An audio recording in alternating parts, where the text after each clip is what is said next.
Hello.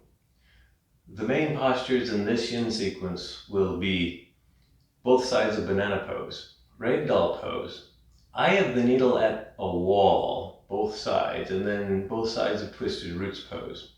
So you'll definitely need to find some wall space for this practice. Also, we'll need a blanket roll for the beginning of practice. So find a blanket, make a Tootsie Roll or a burrito shape out of it.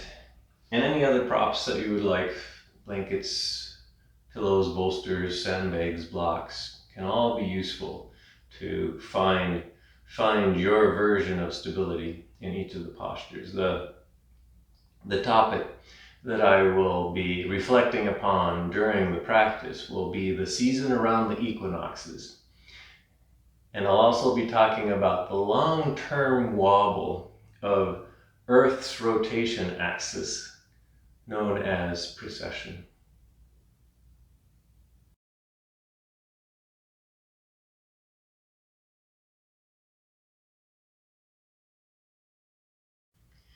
This practice starts by lying back on a blanket roll. So if you already have a blanket roll, you can make a blanket roll out of this. If you're a little bit want some more intensity, you can use a block or maybe even a bolster. The blanket roll is placed crosswise, and then you're simply going to lay back on it like you would during Shavasana, with your upper back on top of the blanket roll. So right now I'm kind of lining my shoulder blades are kind of landing on the blanket roll. It's kind of right beneath my armpits right here.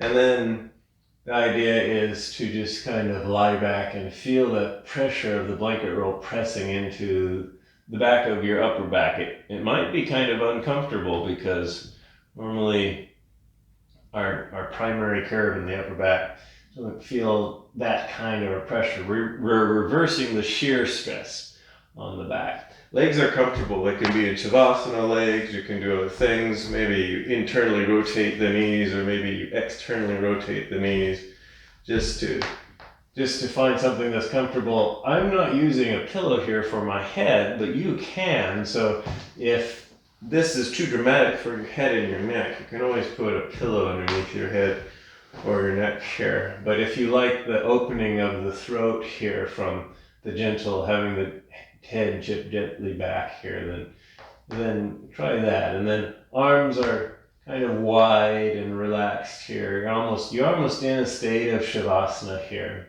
And this is just the time to ground, to check in, and to gather your thoughts. Notice, set your intention for class. My intention is going to be talking about precession and the equinoxes, but you might have a different one that you'd like to keep track of here. So notice that. At some point, draw your attention away from your brain down into your chest and notice your breath here. Since the breath is actually happening in the present moment here. And we'll do a little bit of a breathing exercise. This is a little bit of a visualization here. So as you notice the cycling of your breath, my suggestion is to visualize your breath as a mini cycling of Earth's seasons in 1 year.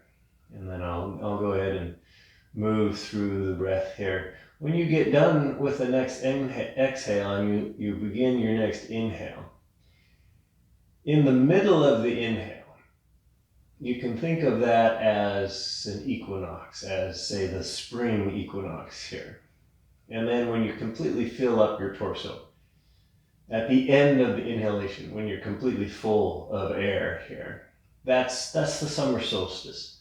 And then as you exhale and mid exhale. So your torso is about half empty of air.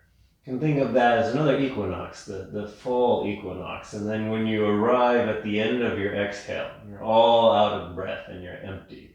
Think of that as the winter solstice here. And then you can move through all 4 seasons in a single breath.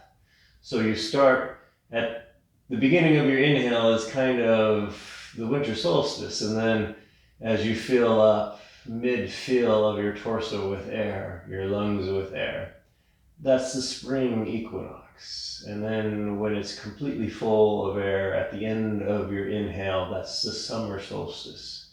And then as you exhale, mid-exhale, is the fall equinox. And then the very end of your exhale is the winter solstice. So try that visualization for a few rounds. So your breath is slow and soft.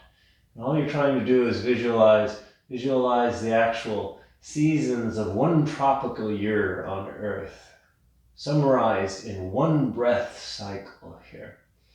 And you can do this at your own pace, because maybe you have to breathe a little bit more quickly or slowly than I'm breathing, so you can make this your own practice. So mid-inhale is spring, end of inhale is summer, mid-exhale is fall, end of exhale is winter. And you can just continue through this cycle. For some of us, we have a natural tendency to pause at the end of an inhale and at the end of an exhale. That's really reflective of the actual seasons, because at the solstices, the solstice actually means to stand still. And if our breath stands still at the end of an inhale, and maybe it stands still at the end of an exhale, it's a lot more representative of the seasons. Whereas the equinoxes are a bit of a balance point. We're in the midst of filling or releasing the air in our lungs here. So just a couple more cycles.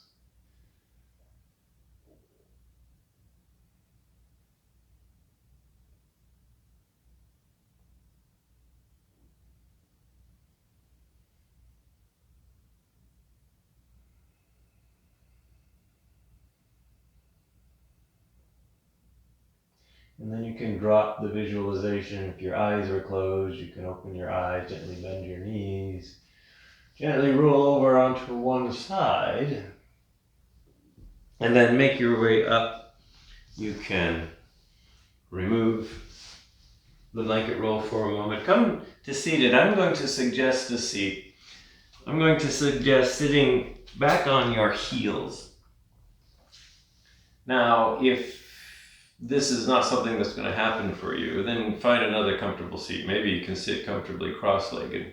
You'll need a little bit of room around your torso here. If you're close, if you can get close to your heels but not quite, and it's an uncomfortable stopping point, then get some books or a block and place it in between your heels so that you can still sit this way. Otherwise, if none of that works, then find a different seat. But if this is relatively comfortable for you to sit this way, then find this seat. Take a time to kind of root and let your spine go nice and neutral. And then at some point, sweep your arms up overhead in a big wide sweeping circle. Interlace your fingers, turn the palms to face up towards the ceiling, and then push your palms up towards the ceiling. Grow long through your arms, but also grow long through your torso. So imagine your torso growing long and neutral from your tailbone all the way up through the crown of your head, and then it keeps on going up through your arms, through your palms here. One more breath here, and then unlace your fingers. Bring your extended arms down to shoulder height, still extended, and then gently twist over to the right. Arms come down all the way to the ground, or to your knee, or to your thigh. Inhale and bring more air and fill up your torso. Exhale. See if you can deepen the twist, and it may not deepen at all. You might be already at your edge, so you just stay here for one more breath in the twist. And then raise your arms back up to shoulder height, extend it out, come back to center, and then twist over to the other side. Arms come back down for a little bit of stability. And then you can use an inhale to grow up tall, exhale to twist. And head can stay neutral if it needs to. If it's okay with your neck, you can look back over that back shoulder and then reside here for a breath. And then bring yourself back to center. You can do a little bit of a counter twist, We'll do a little bit of neck rolling seated here. So if you like this seat of just sitting back in your heels, you can continue to sit here. Otherwise, if you're done with it, if this is getting a little bit too intense, then switch seats. Sit some other way here. And then when you do find that new seat, sit up nice and tall, and then tuck your chin down towards your sternum here. And begin to roll, just kind of tilt your neck, your head one direction over one shoulder here. And then roll back the other way. Do this slowly so that you can feel this. And if this is really intense already, then don't go to the point of pain, just go to the point of stopping where you're feeling enough resistance. If everything is feeling okay, you can maybe do complete circles, in that when you roll over one shoulder, you can keep going and rolling all the way around if you think this is appropriate for your head and your neck. And go slowly here. Make a few circles in one direction. Maybe visualize your head as the earth itself, and that there's an axis of rotation that points out of the very crown, very top of your head. And notice that axis, that line, slowly making these big sweeping circles with your head here. At some point, change directions. Go the other way here. And just notice the sensations. Maybe notice if you find a place in this wobble that feels very dramatic, very intense.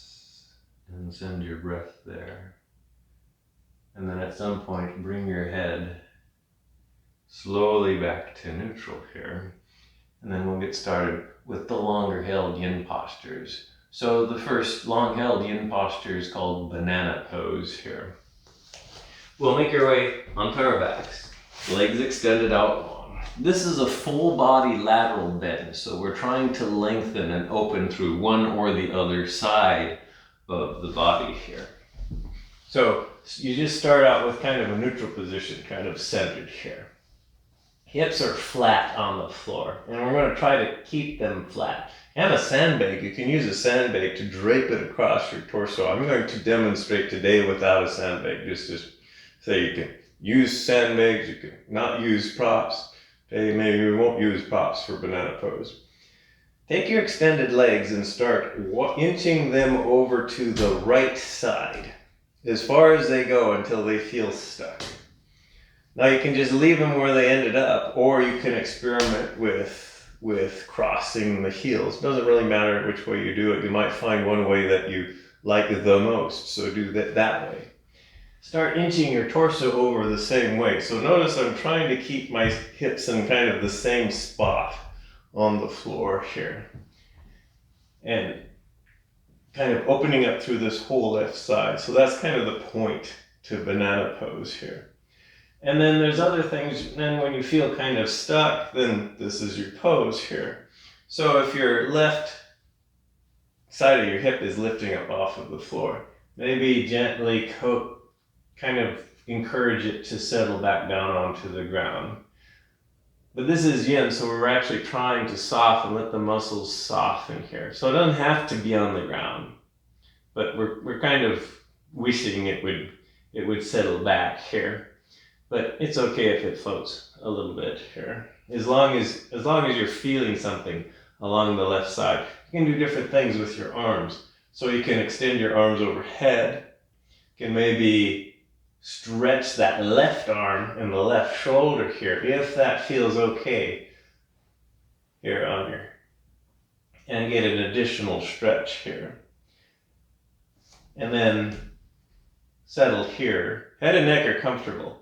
So head and neck can be neutral, they can be turned one way or the other way. You might have to experiment. Head and neck are not meant to be awkwardly distressed in this pose. So if you find your head and neck doing that, then give yourself permission to rearrange here and settle here. So we'll settle here for a few minutes here in banana pose.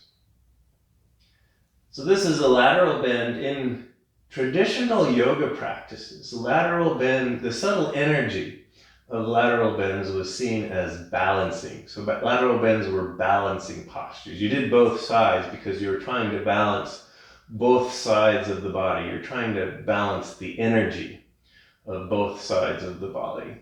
And they're appropriate types of postures to maybe do during the season of the equinoxes, because the seasons of the equinoxes are balanced seasons. There's a balancing of the amount of daylight and nighttime during the day. So the most obvious effect for most of us during the times of spring and fall of the equinoxes is the balancing of light during one Earth revolution, or one day. There's roughly equal amounts of day and night. And so day and night are balanced.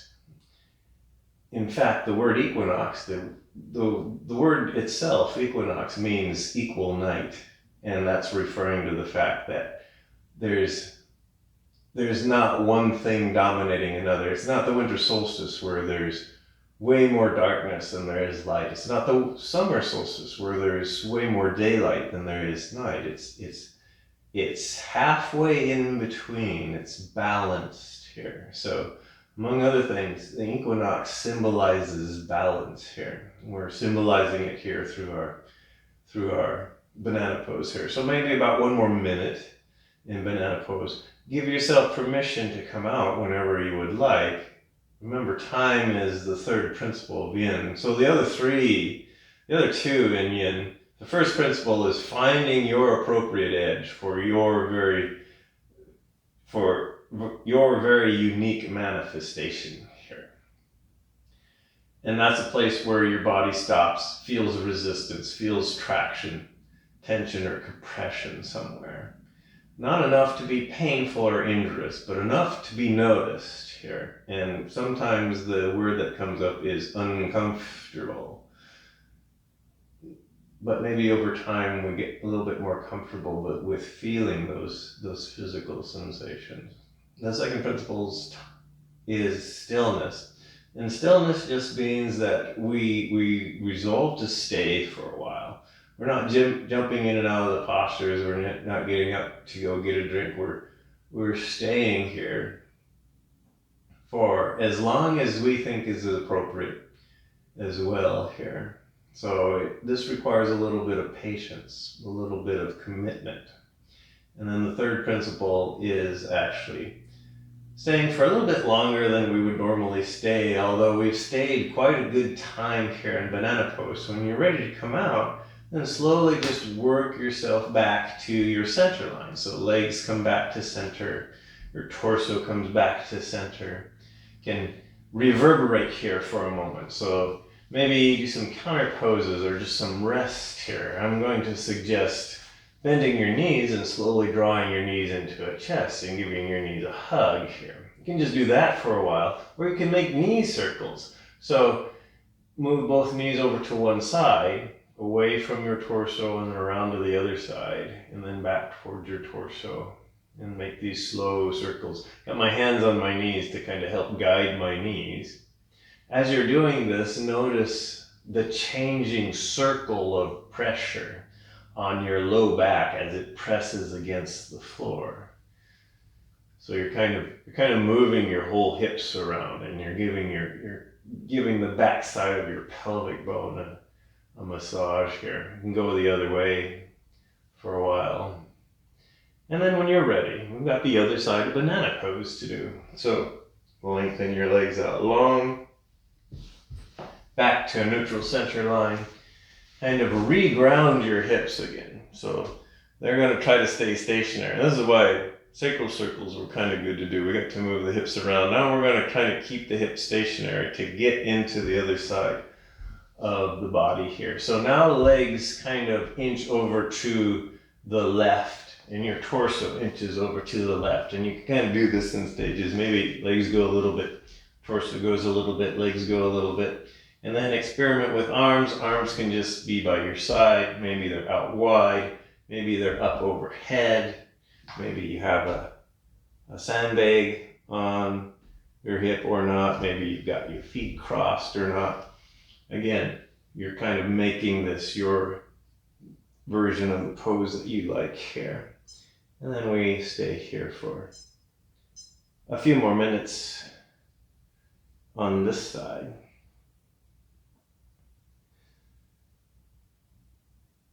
Check in with your breath. Check in with your sensations. Notice if this is a good edge for you or not. And if not, give yourself permission to change your edge here.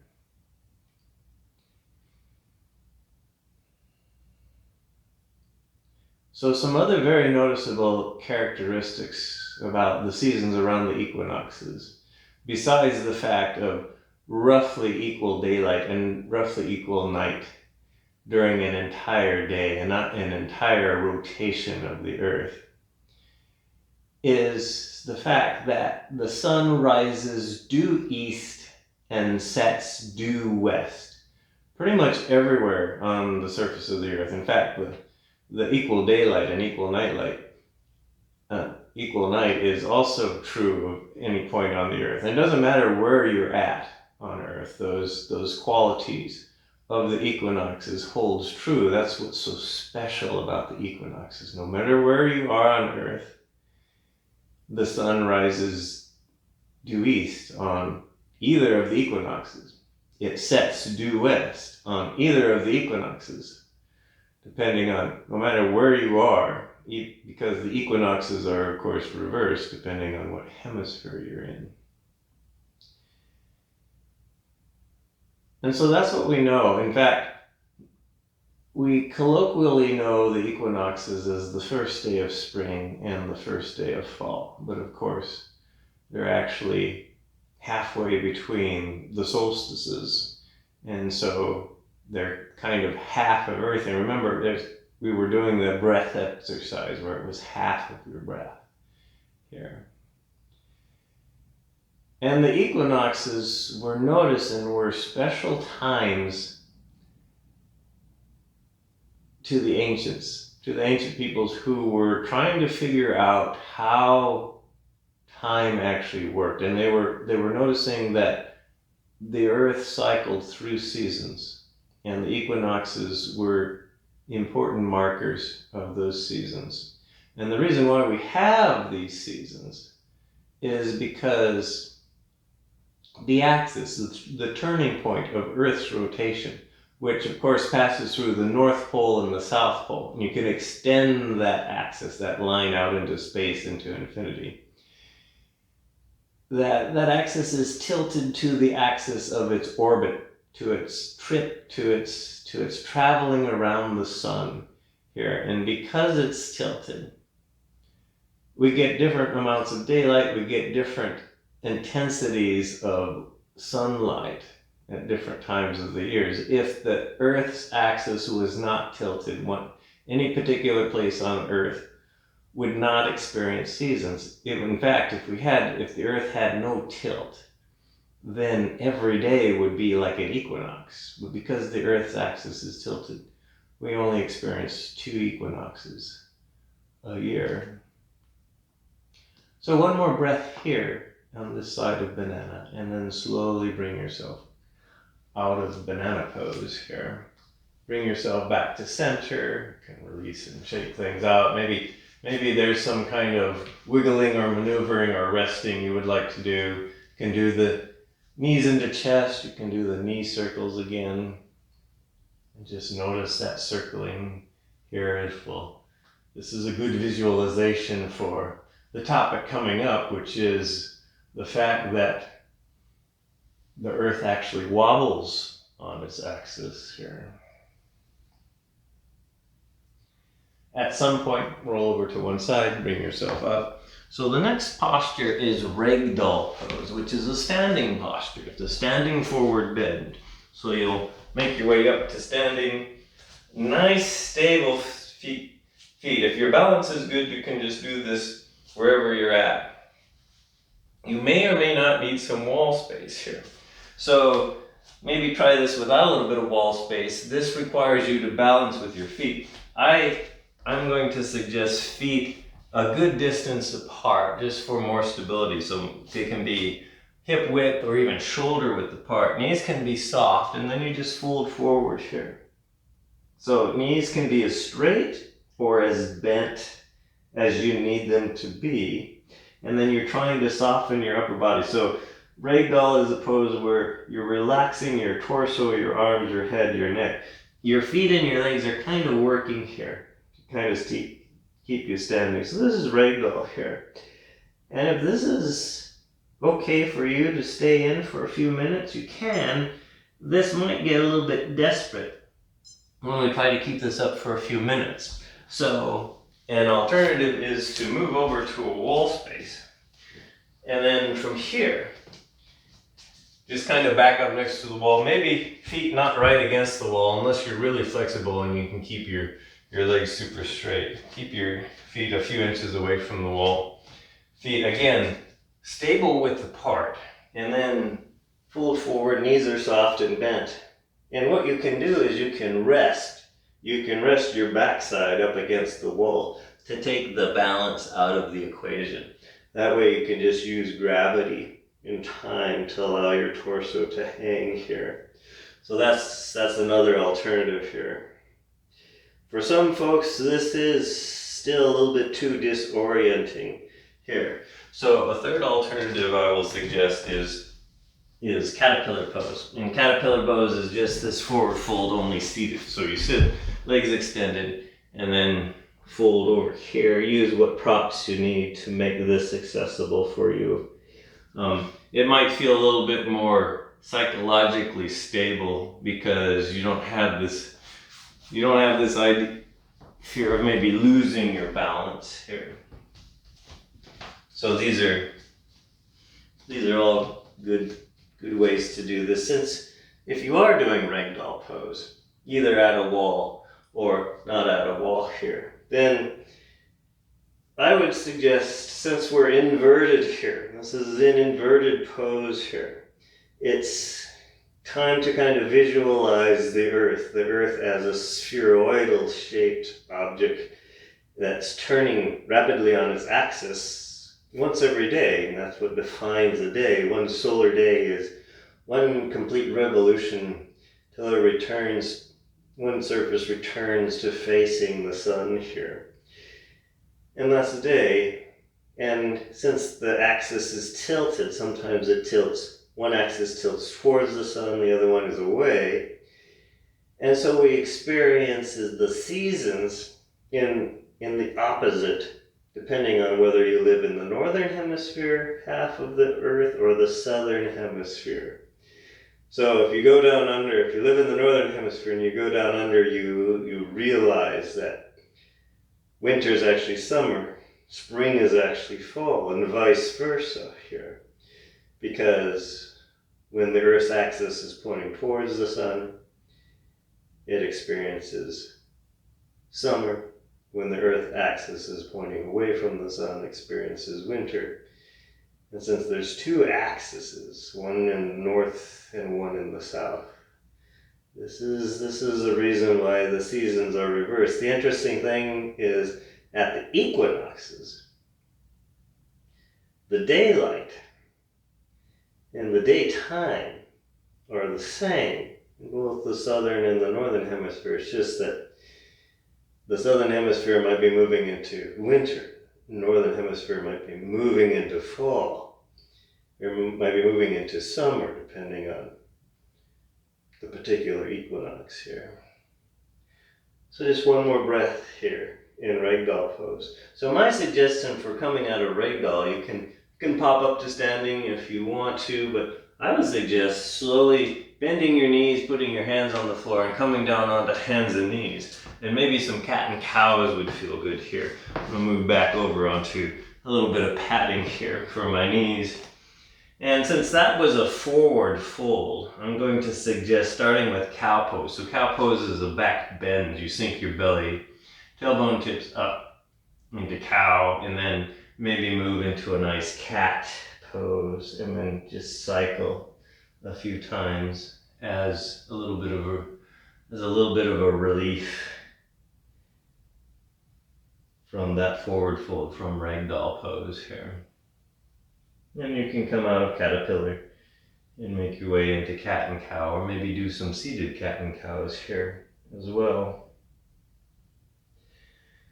And then from here we'll set up for eye of the needle at the wall. Now I'm going to demonstrate normal eye of the needle first, because you might find that more appropriate for your body here after.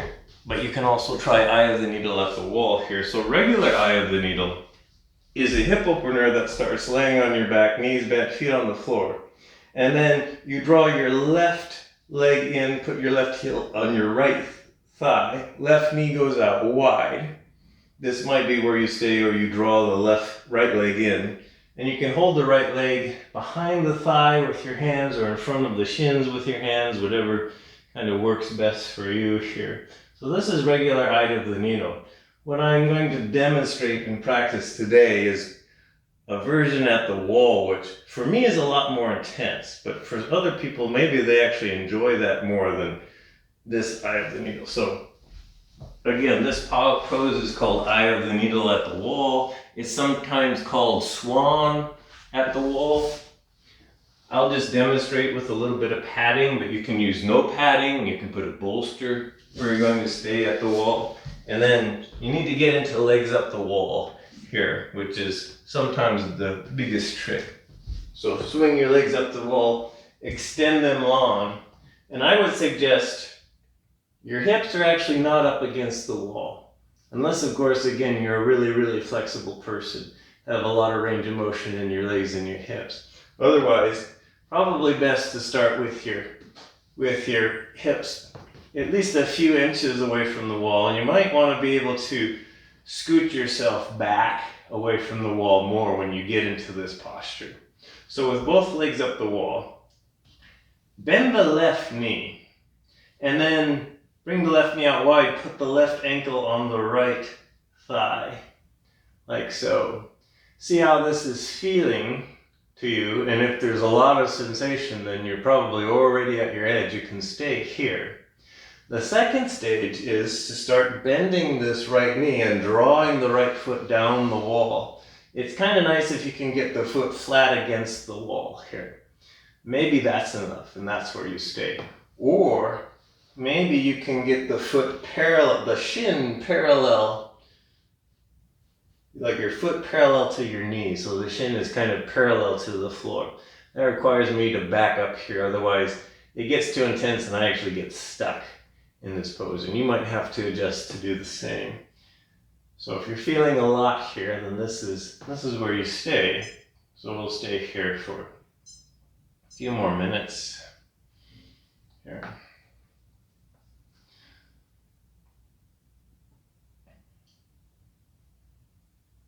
So this effect of the seasons that we experience is caused by the tilt of the Earth's axis. The axis of rotation that the Earth is spinning on when it spins in one day here. That tilt is 23.5 degrees. Well, it won't be a quiz over that, but it stays at that tilt, and over just a short period of time, like a few years, where the axis is pointing out into space remains relatively constant. Right now, the North Pole is pointing at a very well-known star. The North Pole is actually pointing at the star Polaris. So Polaris is known as the pole star because if you were to extend Earth axis all the way out into space, it would almost touch Polaris. This is very convenient because we can use Polaris as a directional star to find your way. It's hugely important in navigation. And it always stays there. Now, right now, there's no bright star at the South Pole. So if you go to the southern hemisphere, unfortunately, there's no convenient star there. Not right now. But eventually, there might be. And eventually, Polaris might not be at the North Pole because the axis of the Earth wobbles very slowly over tens of thousands of years. In fact, it's making a slow wobble every 26,000 years where the axis makes a complete circle. This is known as precession. Now, if this is hard to understand, then go back to the example of a child's toy spinning top. So you get the top spinning on a tabletop, and the top itself is spinning very fast. The very top, the axis of the top, sometimes makes this slower wobble or slower circle. That's precession. And that's exactly what the Earth is doing. Only it does it on, rather than a few seconds or a few minutes, it precesses every roughly 26,000 years. Actually, it's 25,772 days, but who's counting here? Certainly not us humans, because it's a much longer time scale than our time scales here. What that means is, over several thousand years, the area of the sky that the North Pole points to changes with time. And in 13,000 years from now, the North Pole won't be pointing at Polaris anymore. It'll actually be pointing at a much brighter star. It's the star Vega. And that'll be a much better star because Vega is much, much brighter than Polaris is. Of course, we'll have to wait for 13,000 years for that to happen. But we're done waiting and residing in this side of Eye of the Needle here at the wall here. So slowly begin to straighten the right leg and then release the left leg. Bring both legs extended back up the wall here. And maybe do little motions or a little rest here for a while to work out the kinks, but we'll go ahead and get into the other side. If you're doing regular Eye of the Needle, then you switch legs here. So now it's the right knee that bends. Bring the right knee in and then put the right ankle on the left thigh. Right knee comes out wide. Do this slowly so that you can pay attention to your sensations, your physical sensations as they build. You can stay here or start to bend the left knee and draw the left foot down the wall till the left foot's planted on the wall. You can draw it down. Again, you can get to the point if you want to, where the foot is sort of parallel with the knee here. And for a lot of us, this might be the point of maximum intensity, and maybe it's too intense, so you can always back off by bringing that left foot back up the wall here. And then we'll stay here.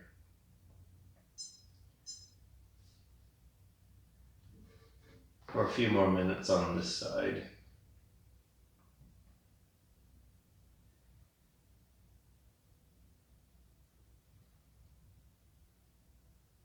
Because the process of the Earth's tilt takes so long to make a full wobble, if you will, or full precession, a single human is not going to notice. Our lifetimes are way too short to notice this effect. But over the eons, it can be noticed. And it has been noted that when the Egyptian pyramids were built in Egypt, 6,000 years ago, Polaris was not conveniently located at the North Pole. There was another star there. They actually had a pole star, but it wasn't Polaris, it was the star Thuban. And Thuban is a star in the constellation Draco. So they aligned the entryways, some of the entryways in the pyramids, to the star Thuban. Well, the entryways aren't aligned with Thuban anymore, they're aligned with Polaris because of this precession. Thuban has moved away, and in the meantime, Polaris has taken over as the temporary pole star here.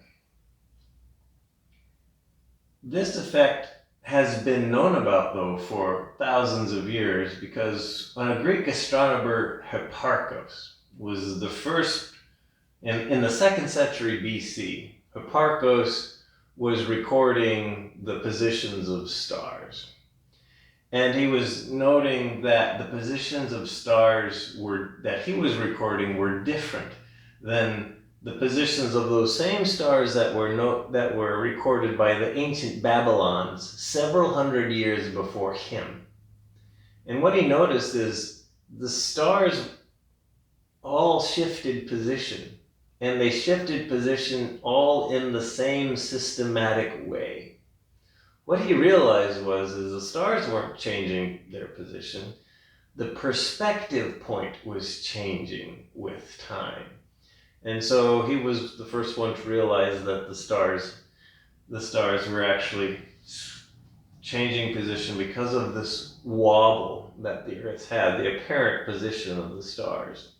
More importantly, it was changing the apparent position of the sun within the stars as it made its apparent path across the sky known as the ecliptic. So as the Earth moves around the sun appears to travel among the stars. And the ecliptic and the equinox is the point where the sun crosses Earth's celestial equator in its apparent motion across the sky. That point among the stars is actually the technical definition of the equinox, where the ecliptic and Earth's celestial equator cross. And what Hipparco noticed is that's actually changing here. We're done with this side of Eye of the Needle here. So the way to get out of this side is to maybe just slowly roll over to the side, kind of release both legs here. Maybe take a moment to gather things. You can undo Eye of the Needle here. You can slowly make your way onto your back. A good counter pose for these hip openers is windshield wipers. I'm going to suggest reclined windshield wipers. So when you're on your back, knees are bent, feet move away from each other. So maybe they find the edges of your mat if you're using a mat. And then allow your knees to lower to one side, bring them back up to center, let them lower to the other side, and then slowly kind of sweep them back and forth in a windshield wiper movement here. Or something else, if that's what your body is wanting here. Next posture is twisted roots. So this is a spinal twist with a hip opener in it here. So for twisted roots, bring your feet back together and then draw your right leg in towards your torso and then wrap your right thigh on top of your left thigh. Right shin will be on the left side of your left shin. For some of you, you might have the internal rotation in your left leg to wrap your right foot around your left shin. Mine doesn't do that, so this is as best I can get here. Draw your knees in slightly and then lower your knees over to the left side. You might have to shift your hips, maybe you don't here. And then right shoulder's trying to stay close to the ground so that you're creating a spinal twist here. Knees might make it to the ground, knees might float, knees might need some sort of prop to feel stable here. And then right arm can be out in a T position or a cactus arm. Head and neck can be neutral, or head and neck can turn to get a complete twist in the neck here. Only if that's okay on the neck here. And then this is twisted roots, so we'll stay here for a few minutes. And if this is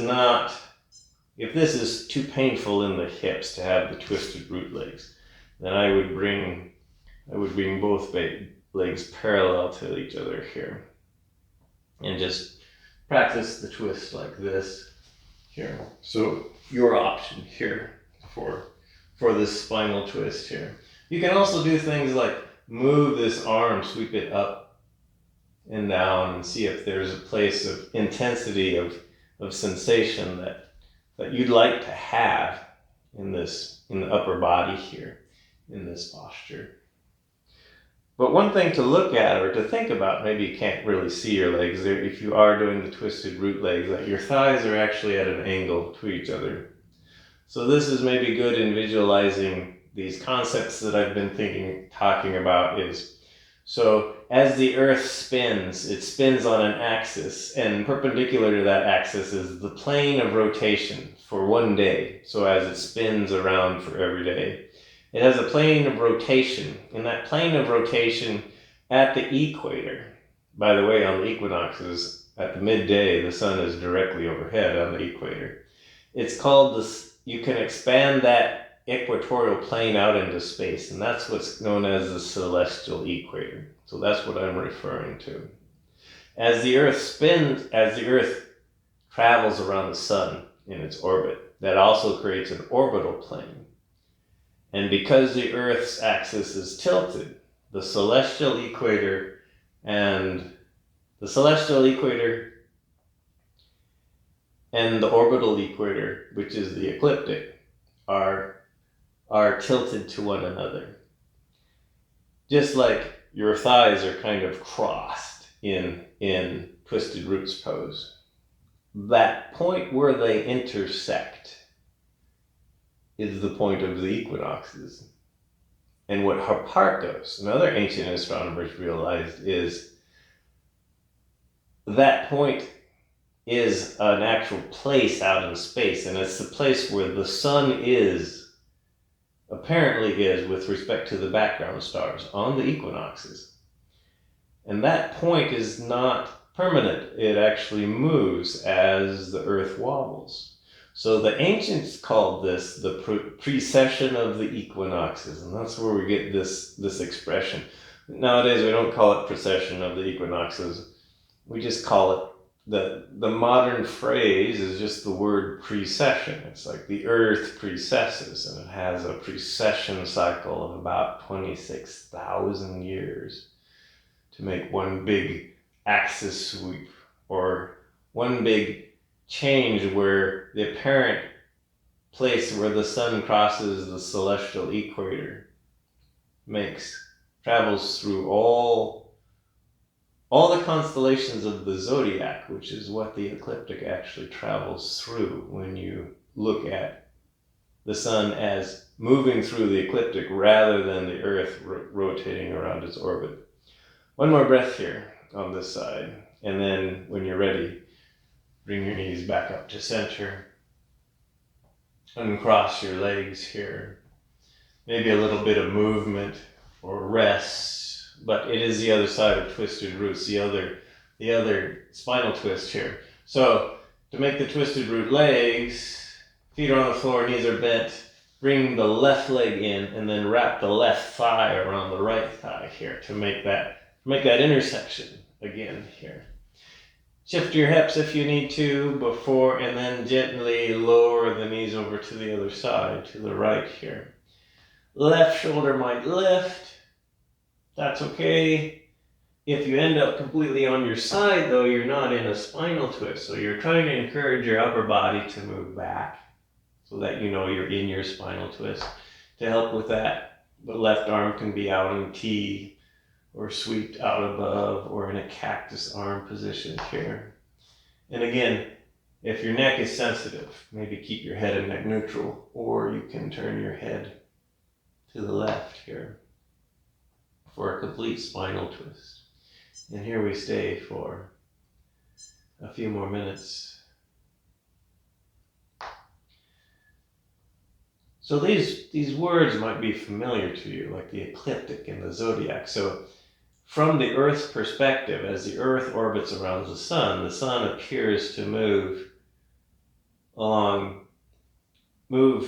with respect to the background stars, to the stars behind it.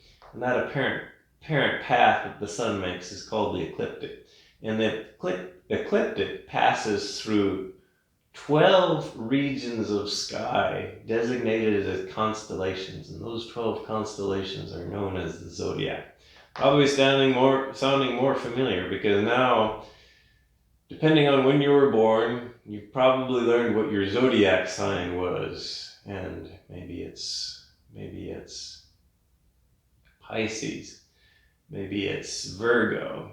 These are the two places where the equinox is now. It wasn't always there in those constellations. In fact, they're moving out of both of those constellations. So in a few hundred years, well, maybe not even a few hundred years, maybe just 100 years, the spring equinox will move from Pisces into Aquarius, And this is where the phrase Age of Aquarius came from. A few hundred years from now, the other equinox will move from the constellation Virgo into the constellation Leo. So they won't be in the same constellations anymore. And in the past, they were in different constellations. So that's also what is meant by, that's also a consequence of the precession of the equinox. Now, if you're not a sky watcher, none of this is really going to concern you. But if you do watch the sky, and you could watch it over 1,000 years, you'd see this effect because of the wobbling of the Earth. We have about 1 more minute on this side. Now, the reason the Earth's axis does wobble is because the Earth is not a perfect sphere. It's very spherically shaped, but it's more of a spheroidal shape in that it bulges at the equator. And because it bulges at the equator, the sun and the moon create a slight gravitational torque on the Earth. And because of that very, very tiny torque, it pulls the axis around in this very graceful 26,000 year sweeping motion called precession here. So a couple more breaths here.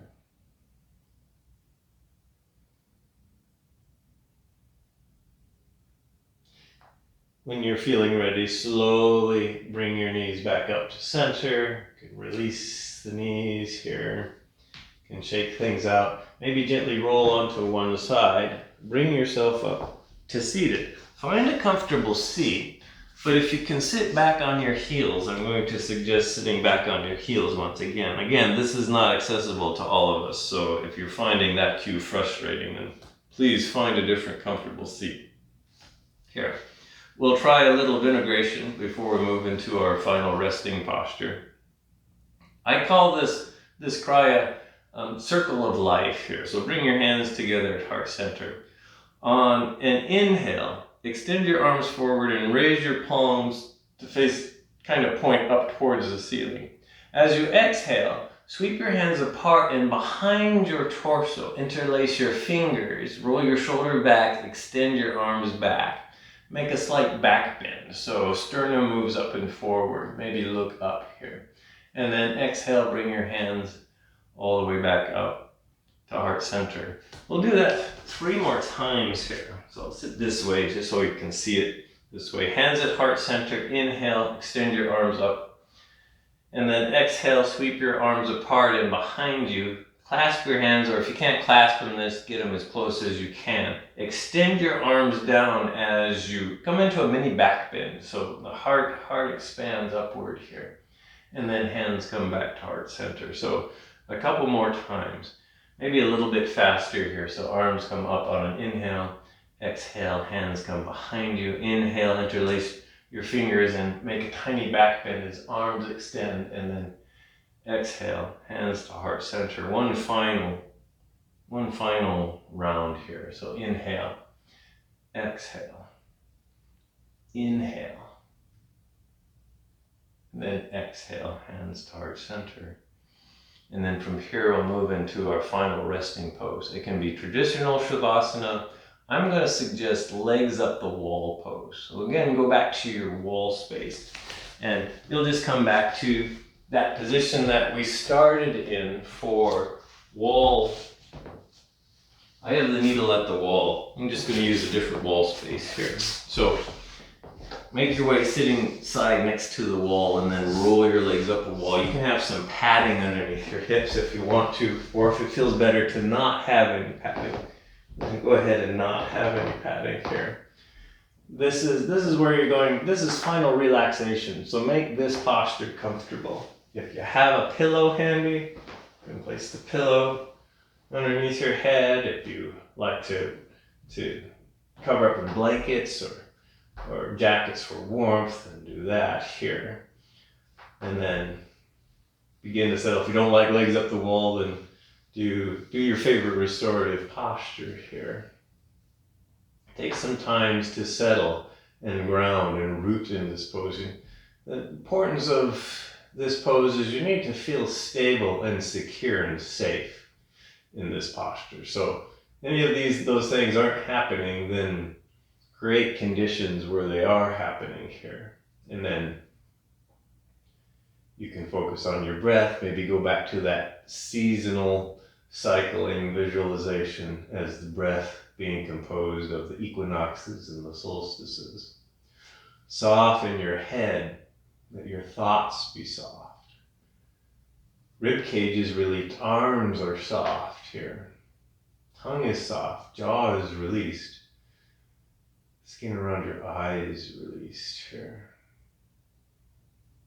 Legs are relaxed, feet are soft. Hips are heavy. Abdomen is accommodating here. Eyes can be opened, defocused, they can be closed, introspective. Let's spend some time here. One question that comes up about precession and the Earth's wobble and the equinoxes is the question of, well, does that mean that the seasons are going to change and be in different months of the year? And the answer is no, because the modern calendar year that we observe is called a tropical year. And a tropical year is based on a year that's in sync with the seasons rather than the stars. So if the Earth's orbit or the Earth year was defined by the stars, that would be called a sidereal year. But we don't observe a sidereal year, we observe a tropical year. And a tropical year is defined by staying in sync with where the seasons fall. What that means is the equinoxes will always happen in March and September. The solstices will always happen in June and December. So even though the stars that the sun appears to be in during those seasons is going to change over 26,000 years, because of the way because our calendar is actually based on the seasons, the actual days of the equinoxes and the solstices will not change.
At some point, bring small movement back into the body. Maybe make little movements with fingers and little movements with toes.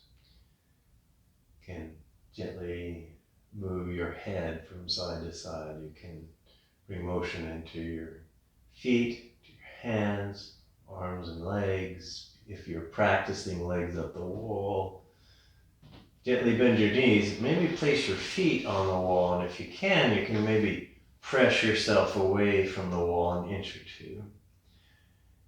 And then slowly roll over to one side. Stay there for a while, just to kind of regather your bearings from legs up the wall, but also to cultivate gratitude for your efforts and your practice, but also a deep sense of gratitude for you, your unique manifestation in this universe. The universe is ecstatically joyful that you are here.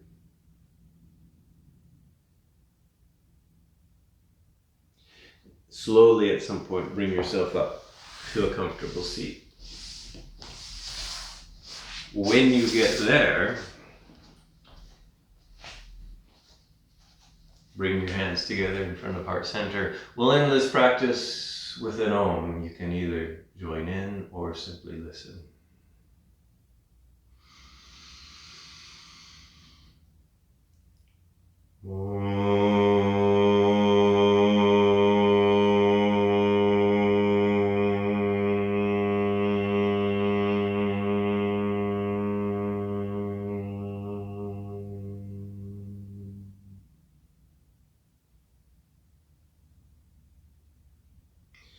The inner light in me honors the inner light in you. Namaste.